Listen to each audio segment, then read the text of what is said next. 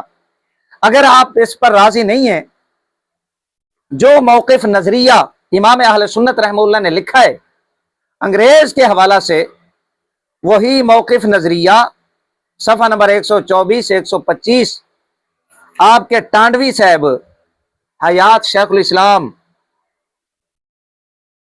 سید محمد میاں صاحب، یہ اس کتاب کے مؤلف ہیں، یہ ٹانڈوی صاحب کی سوانح حیات پر ہے، حسین احمد صاحب کانگریسی، ٹانڈوی کے ساتھ کانگریسی بھی لگایا کرے۔ عنوان یوں ہے، پاکستان کے متعلق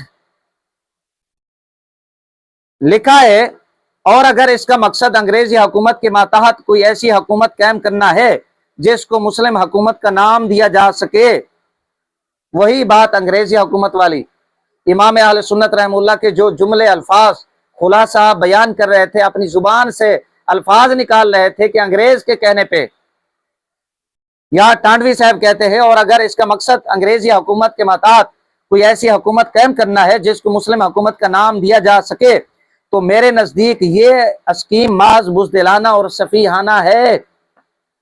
ٹانڈوی صاحب آپ کے کہتے ہیں، جو ایک طرف برطانیہ کے لیے ڈیوائیڈ اینڈ رول کا موقع بام پہنچا رہی ہے، اور یہی عمل برطانیہ نے ہر جگہ جاری کر رکھا ہے۔ ترکی کو اسی طرح تقسیم کیا گیا، عربی ممالک کو اسی طرح ٹکڑے ٹکڑے کر کے بانٹا گیا، اور یہی عمل ہندوستان میں مختلف پیرائیوں سے ظاہر ہو رہا ہے۔ کچھ عجب نہیں کہ اس کی بھی وہی لندن، آکسفورڈ، کیمبرج، شملہ، نئی دہلی وغیرہ سے ہوئی ہو، جیسا کہ معتبر ذرائع سے معلوم ہوا ہے۔ صفحہ نمبر 124 125 جو فتویٰ، جو نظریہ امام اہل سنت رحمہ اللہ نے دیا ہے کہ انگریز کے کہنے پہ اگر کوئی تقسیم کا مطالبہ کرتا ہے، الگ وطن کا مطالبہ کرتا ہے، تو انگریز نے وہاں پر اسلامی نظام نافذ نہیں کرنے دینا، میرے امام نے شریعت کو سامنے رکھ کے وہ بات لکھی، جبکہ آپ کے ٹانڈوی نے گاندھی اور نہرو لال کی محبت میں، ہندو سکھوں کی محبت میں یہ موقف یہاں پر پیش کیا۔ موقف ایک ہے، موقف نظریہ ایک ہے، بات ایک ہی ہے، لیکن میرے امام نے شریعت کو مد نظر رکھا، قرآن اور حدیث کے دلائل پیش کیے۔ آپ کے ٹانڈوی نے گاندھی اور نہرو کی محبت، کانگریس کی محبت کو سامنے رکھا۔ یہ فرق ہے سنیوں میں اور وہابی دیوبندیوں میں۔ حیات شیخ الاسلام، اس کا بھی آپ مطالعہ کر لیں، آپ کتابیں نہیں پڑھتے، آپ کی کتابیں مجھے پڑھنا پڑتی ہیں۔ امام اہل سنت رحمہ اللہ کے حوالے کا جواب ہو گیا فتاوی رضویہ شریف، خلط مبحث سے کام لیا کوڈو ٹیڈی بکری صاحبہ۔ کوڈو صاحب ایک اور بہت بڑی گپ مارتے ہیں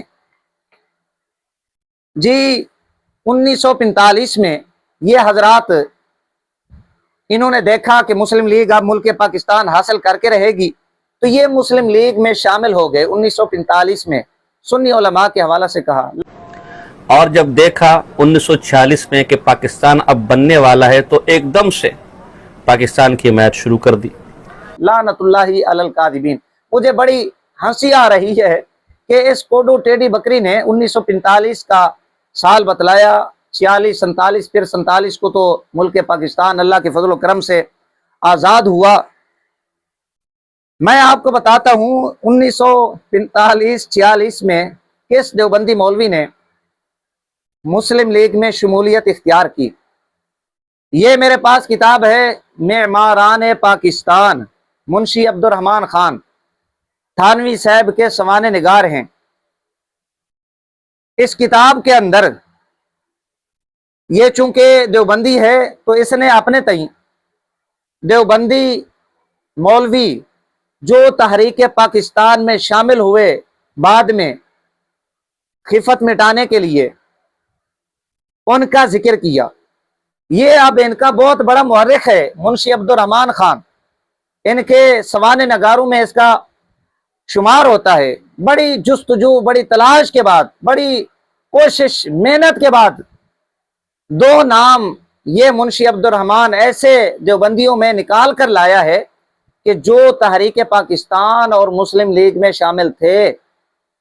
ایک شبیر عثمانی اور دوسرا ظفر احمد عثمانی ناسبی، یہ ناسبی تھا۔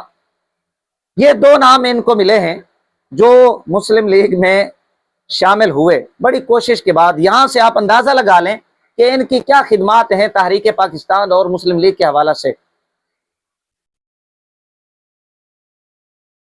یہ پوری کتاب اس نے لکھی ہے معماران پاکستان، بہت سارے نام اس نے پہلے لوگوں کے شامل کیے جن کا کوئی تعلق ہی نہیں ہے، دور دور سے ان کا واسطہ بھی نہیں ہے تحریک پاکستان اور مسلم لیگ سے۔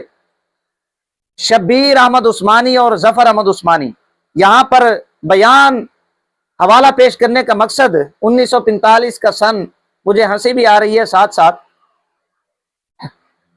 کہ کوڈو صاحب کیسے منہ مانگی موت ان کے مقدر میں۔ صفحہ نمبر اس کتاب کا 361، مسلم لیگ میں شرکت شبیر احمد عثمانی کی۔ یہ پہلا بندہ شبیر احمد عثمانی جو مسلم لیگ کے اندر شامل ہوا۔ یہ بھی ایک بڑی دلچسپ کہانی ہے، بڑی دلچسپ سٹوری ہے۔ ان کے دو گروپوں میں لڑائی ہوئی، ایک انگریز کا حمایتی مولوی اشرف علی تھانوی کا گروپ، دوسرا کانگریس کا حمایتی۔ ایک نے انگریز سے پیسے لیے، دوسرے نے کانگریس سے مفاد حاصل کیے اور ان کو خواب دکھائے گئے۔ اس بیچارے کی قسمت ہی ایسی تھی کہ کبھی یہ انگریز گروپ میں جاتا، کبھی کانگریس گروپ میں جاتا۔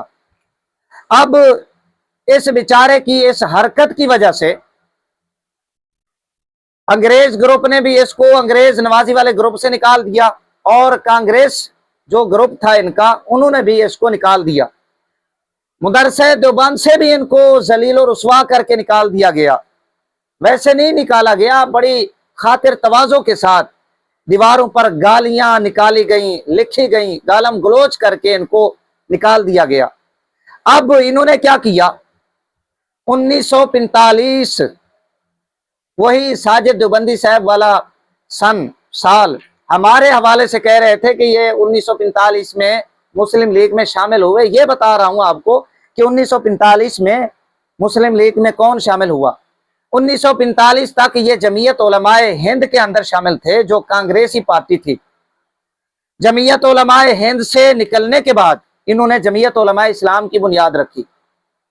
6-7 ماہ کے بعد 1945 جمعیت علماء اسلام بنیاد رکھنے کے بعد 6-7 مہینوں کے بعد یہ مسلم لیگ میں شامل ہوتے ہیں۔ یہ لکھا ہوا ہے صفحہ نمبر 359 پر، مجتہدانہ فیصلہ مولانا شبیر احمد عثمانی جمعیت العلماء ہند کی مجلس عاملہ کے 1922 سے 1946 تک رکن رہے۔ جمعیت العلماء ہند مسلمانوں کی ایک فعال اور مؤثر تنظیم تھی، لیکن اس نے اپنی اخیر عمر میں جب کانگریس سے پینگیں بڑھائیں تو اس کا یہ رویہ آپ کے لیے ناقابل برداشت ہو گیا، اور آپ نے اس سے دل برداشتہ ہو کر جمعیت العلماء اسلام کی بنیاد رکھی، جس کا اجلاس کلکتہ میں 26 تا 28 اکتوبر 1945 کو ہوا۔ یہ اب 1946 تک مجلس عاملہ کا رکن رہا، اس جمعیت العلماء ہند کا جو کانگریس سے وابستہ تھی، جس نے اپنی محبت کی پینگیں، اپنی حمایت کانگریس کے ساتھ وابستہ کی، یہ اس کی گود میں جا کر بیٹھی۔ 1945-46 کے اندر یہ تو شبیر عثمانی مسلم لیگ میں شامل ہو رہا ہے۔ آپ تانا دیتے ہیں سنی علماء کو۔ یہ معماران پاکستان، کوڈو صاحب آپ کو ایسے نہیں جانے دیں گے، انشاءاللہ توڑ گھر تک آپ کو چھوڑ کے آئیں گے، آپ کے شاگردوں کے حوالے کر کے آئیں گے کہ آپ اپنے استاد جی کے کان پکڑ کے ان کو یہ کتابیں پڑھایا کریں گے۔ اردو کی کتابیں ہیں، عربی کی نہیں ہیں۔ شاید آپ کو ڈر ہو کہ میری عبارت جو ہے غلط ہو جائے گی، لفظ آگے پیچھے ہو جائے گے، یہ اردو کی باتیں ہیں، آپ ان کا مطالعہ کریں۔ یہ تو جواب ہو گیا 1945 میں کون شامل ہوا۔ ذرا آپ آخر میں آ جائیں، مولانا حشمت علی رضوی رحمہ اللہ کے جو حوالہ جات پیش کیے، سید جماعت علی شاہ صاحب رحمہ اللہ کا حوالہ پیش کیا کہ جی مسلم لیگ میں شمولیت ان کے ہاں